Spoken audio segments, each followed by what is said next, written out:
suarane kaya bledek, lesane metu genine.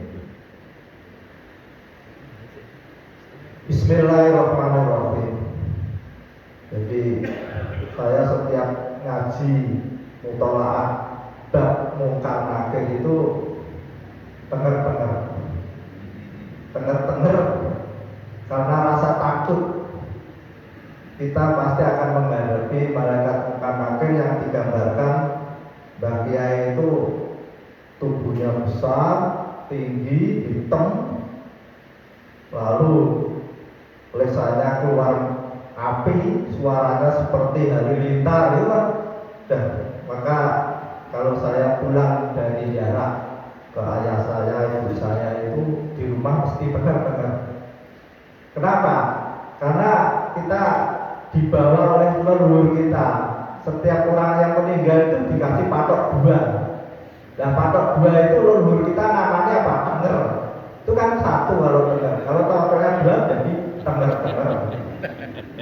Itu pakai dua, padahal di makam kan patok itu banyak, jadi tenger. Itu saya seperti itu, jadi kita betul-betul. Kenapa? Kita mengalami seperti itu di alam kubur sendirian. Lalu oleh Allah dibangunkan. Setelah bangun, kita melihat suasana yang beda sekali daripada kita waktu hidup. Dan di tempat sendirian, sempit, tidak ada teman. Lalu didatangi makhluk yang makhluk itu bukan jenis kita, malaikat. Dan malaikat itu tubuhnya besar, tinggi, warnanya hitam, pokoknya menakutkan. Itu kan mesti kita ada rasa takut. Wong kita diinterogasi polisi aja sudah ngewel, misalnya ditanya sana kemari itu sudah. Nah, apalagi ini yang nanti menanyakan itu malaikat yang belum pernah kita lihat, tidak pernah kita kenal, suaranya itu suara seperti bledek halilintar itu. Kita bayangkan seperti itu. Kalau kita tidak punya mental yang kuat, tidak persiapan dari hidup di dunia ini dengan bekal yang kuat, pasti kita akan tidak bisa menjawab. Pasti melihat saja sudah takut. Apalagi misal kita mau mengucapkan, dia sekali bentak, itu kita pasti pingsan. Nah, maka saya sengaja bawa kitab besar. Kitab ini dikarang oleh Imam Al-Qurtubi, di mana kitab ini membuat hadis-hadis dari pada saat orang mau meninggal sampai ditanyakan malaikat Munkar Nakir, lalu dibangkitkan, lalu digiring ke orang-orang kasar, lalu mengalami pengadilan oleh Allah sampai masuk surga. Di sini luar biasa nih. Ini kumpulan hadis. Kalau saya menyebut ini novel kehidupan. Jadi kita kalau lihat film itu membaca novel kan tahu.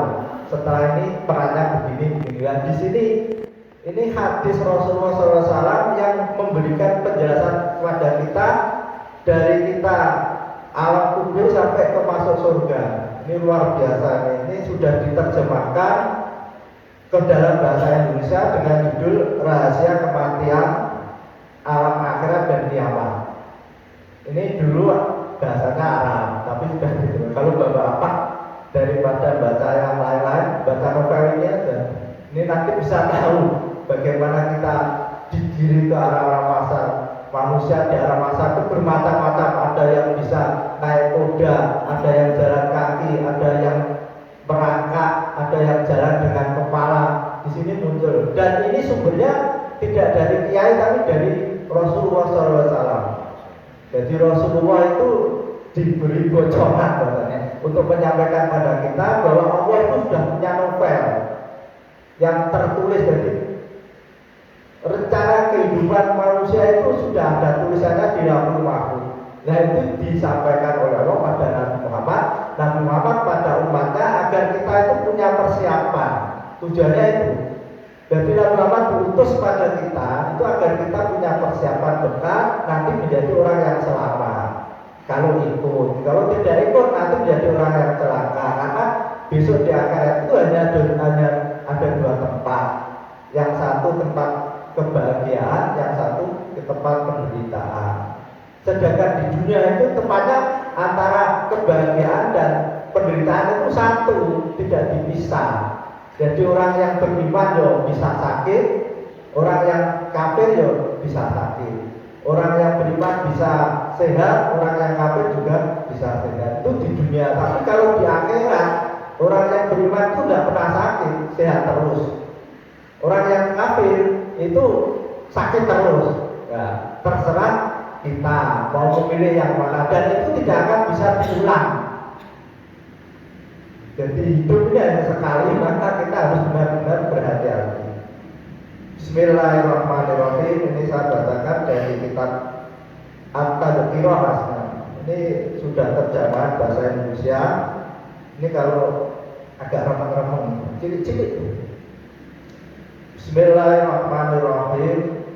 Rasulullah SAW bersabda, aku bertanya kepada Jibril, siapa mereka? Jibril menjawab, mereka adalah malaikat Munkar Nakir. Mereka akan mendatangi setiap orang ketika ia sudah diletakkan di kuburnya sendirian. Aku bertanya, Jibril, tolong ceritakan pada aku sifat kedua malaikat itu. Jibril menjawab, baiklah, akan saya ceritakan.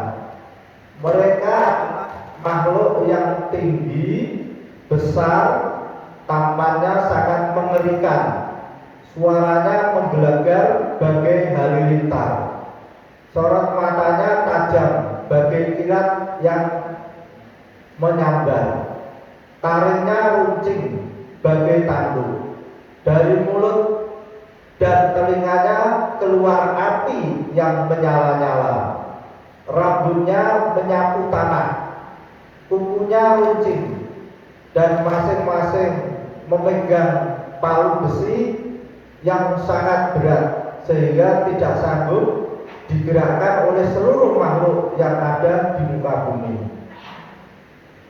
Mereka mendatangi seseorang yang telah diletakkan di dalam kuburnya sendirian. Dengan izin Allah, mereka mengembalikan rohnya ke jasadnya. Setelah menyuruhnya duduk di kubur, mereka membentaknya dengan suara yang sangat keras sehingga mampu meretakkan tulang-tulang rusuknya dan merontokkan semua persendiannya. Setelah pingsan beberapa saat, mereka menyerukan untuk duduk kembali. Lalu mulailah mereka berkata kepadanya, sekarang kamu sudah berada di alam kubur. Pikirkanlah keadaanmu dan kenalilah posisimu. Setelah membentaknya yang kedua kali, mereka berkata, hei fulan, hei si A, sekarang kamu telah meninggalkan dunia dan akan menuju ke tempat kembalimu yang abadi. Jawablah pertanyaan saya, siapa Tuhanmu? Apa agamamu? Dan siapa nabimu? Jika ia orang mukmin, Allah akan mengajari hujahnya, akan mengajari jawabannya, sehingga ia bisa menjawab dengan jelas, Tuhanku adalah Allah, agamaku adalah Islam, dan nabiku adalah Nabi Muhammad. Pada saat itu mereka membentaknya dengan suara yang sangat keras sehingga membuat semua persendiannya rontok dan keringatnya keluar bercucuran. Mereka berkata, hei fulan, hei si A, coba kamu pikir sekali lagi jawabanmu tadi.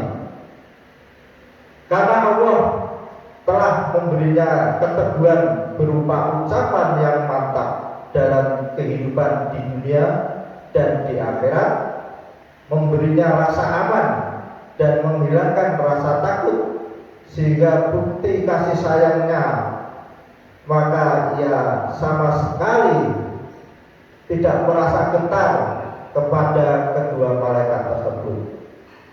Dengan tenang ia hadapi mereka dan siap untuk berdebat. Ia berkata, aku tahu kalian sedang mengancam aku supaya aku ragu terhadap Tuhanku.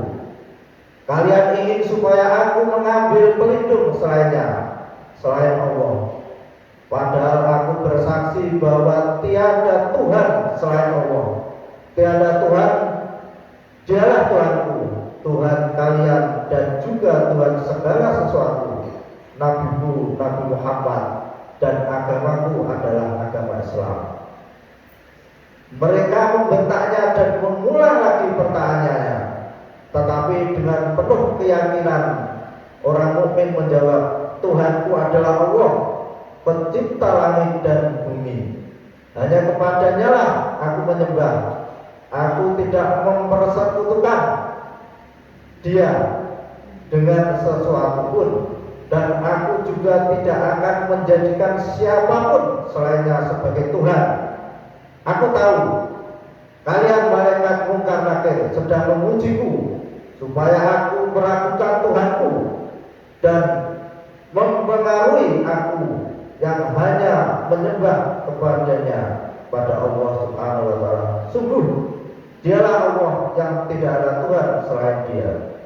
Setelah mendengar jawaban tersebut yang disampaikan oleh seorang mukmin sampai 3 kali, kedua malaikat Munkar Nakir itu akhirnya pun menyerah. Mereka lalu melihat sangat bersahabat dengannya. Sambil tersenyum, mereka berkata kepadanya, kamu benar, rupanya Allah telah menyayangimu dan memberimu keteguhan. Bergembiralah dengan surga dan kemuliaan Allah. Ini hadisnya panjang. Ini awalnya agak susah untuk mudah diterjemahkan. Jadi Bapak Ibu, ini masih banyak, tapi saat kami nanti kita kembali pada kitabnya Mbah Soleh Darat dari awal Pak Haji Dawi dan beliau nanti bisa disemat. Jadi ini dari hadis ini kita itu bisa mengambil pelajaran bahwa kita itu nanti akan diuji oleh Allah dengan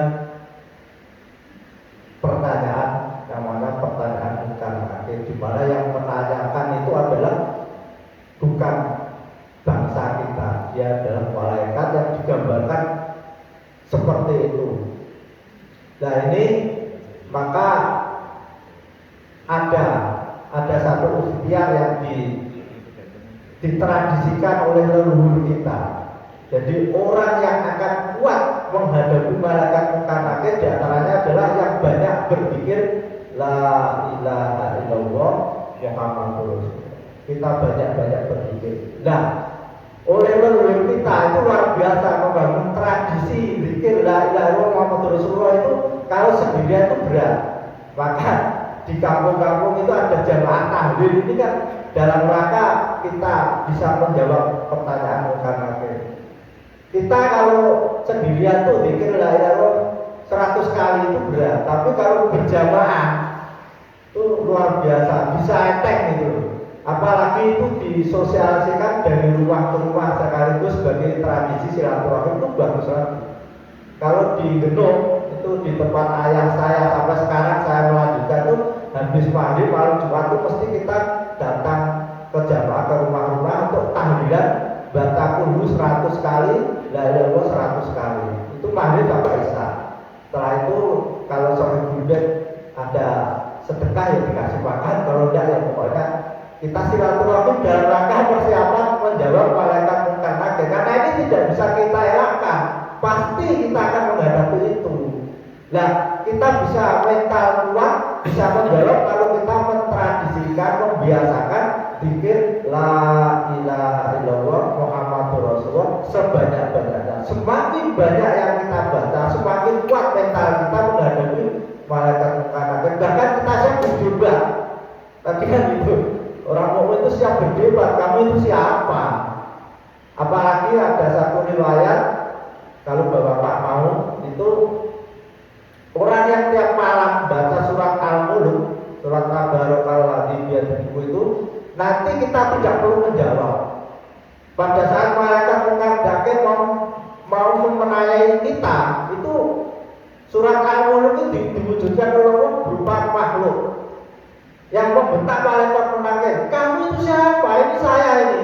Nah, ganti malaikat mungkar nakir tanya, "Loh, kamu siapa?" "Saya adalah surat Al-Mulk yang dibaca si fulan ini." "Loh, terus urusannya apa dengan kamu?" "Kamu kalau menanyakan jangan pada saya. Saya ini backing-nya." Itu surat Al-Mulk. Nah, kalau sudah demikian kita aman-aman saja. Sudah ada Al-Mulk, sudah terserah berdebat dengan Al-Mulk, pasti kalah. Karena ini memang dibuat skenario oleh Allah seperti itu.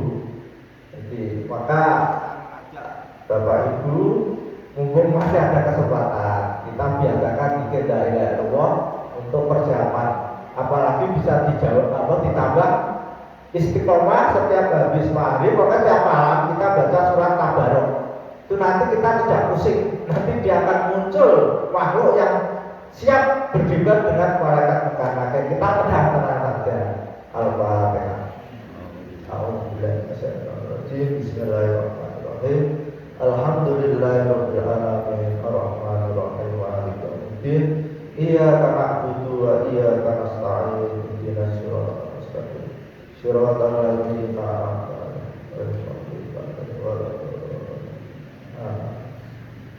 Wassalamualaikum warahmatullahi wabarakatuh.